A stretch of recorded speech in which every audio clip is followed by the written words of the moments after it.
Yate, bro. Ako yan, showing you the view sa dagat because I want to get wet again. Uy! Shucks, may ganito pa pala kagandang view outside sa classroom walls, no? I forgot about it na kasi ang sobra tagal na ba ito. As in, ang peace, ang serenity, ang wala akong naiisip kundi kung saan ang inuman mamayang gabi.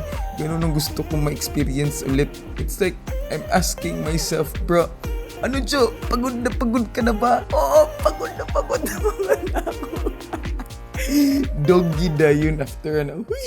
Ito, deadlines, output checks, lesson prep. Ay, babe, I love my job pero minsan gusto ko ring mag-rest. Uy, as in, I miss the sea, good. Legit, I'm manifesting na may biglang magyaya sa akin ang trip. Sagot niya lahat tapos ako na lang mag-i-enjoy. Sugar daddy ang peg ba? And yes, that's my banana. You want some, bro? Bye.